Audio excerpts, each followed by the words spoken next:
apa yang kita hadapi dalam hidup ini, walaupun nampaknya ia adalah suatu perkara yang berat untuk dilalui oleh seorang manusia.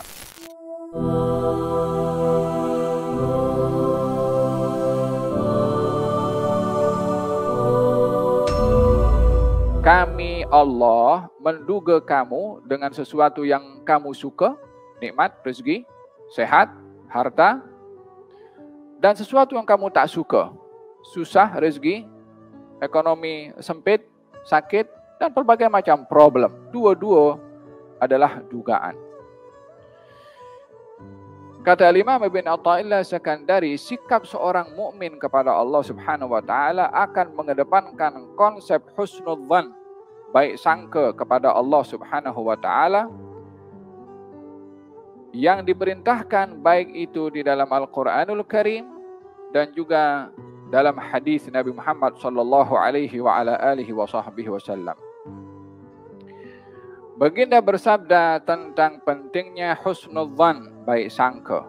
Katanya, khaslatan laisa fawqahuma min birrin husnudzan billah wa husnudzan bi ibadillah. Dua perkara tak ada yang lebih baik daripada keduanya. Yang pertama, berbaik sangka pada Allah. Yang kedua, berbaik sangka kepada hamba-hamba Allah. Baik sangka kepada Allah ketika diberi nikmat, maka baik sangkanya kepada Allah, Allah menguji aku untuk aku bersyukur. Ketika diberi musibah, berbaik sangka kepada Allah, Allah akan memberi pahala kepada aku dengan sabar.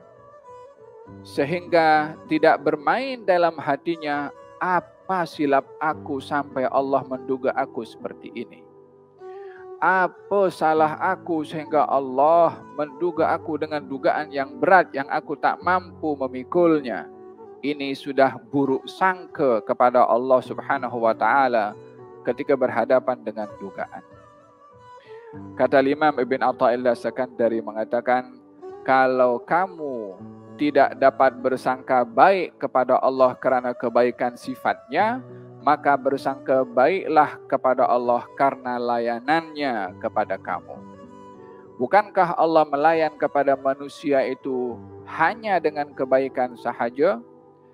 Allah beri sehat tak kira kepada sesiapa pun. Maka kita melihat pada apa yang dilakukan oleh Allah terhadap hambanya, semuanya adalah perkara yang baik. Hanya saja manusia itu berbeza di dalam menyikapi ihsannya Allah. Ada orang melihat Allah itu berbuat ihsan kalau dirinya dapat apa yang diminta. Kalau tak dapat, maka dia melihat Allah tak berbuat ihsan kepada dirinya.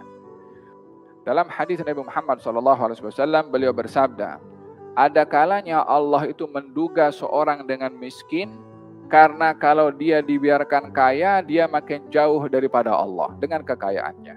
Ada kalanya Allah memberi sakit kepada seseorang, kalau dia sehat justru digunakan kesehatannya untuk hal yang dimurka oleh Allah. Ada kalanya Allah memberikan kekayaan kepada seseorang, kalau dia diduga dengan miskin, dia tak mampu berhadapan dengan kemiskinannya. Ada kalanya Allah menduga seorang dengan sehat, yang kalau diduga dengan sakit, dia tak mampu memikul sabar dalam sakit yang dihadapinya. Jadi hikmah yang disimpan oleh Allah di dalam dugaannya dan juga dalam nikmatnya adalah cukup luas untuk kita melihat di sebalik apa yang berlaku, bukan hanya daripada zahir yang berlaku. Allah ingin memberitahukan bahwa apa yang kita hadapi dalam hidup ini, walaupun nampaknya ia adalah satu perkara yang berat untuk dilalui oleh seorang manusia, khususnya bagi orang yang beriman, di sebalik apa yang kita nampak berat, sejuta kebaikan disimpan oleh Allah Subhanahu wa taala. Disinilah letak baik sangka kepada Allah bila berlaku sesuatu kepada kita di luar yang kita inginkan.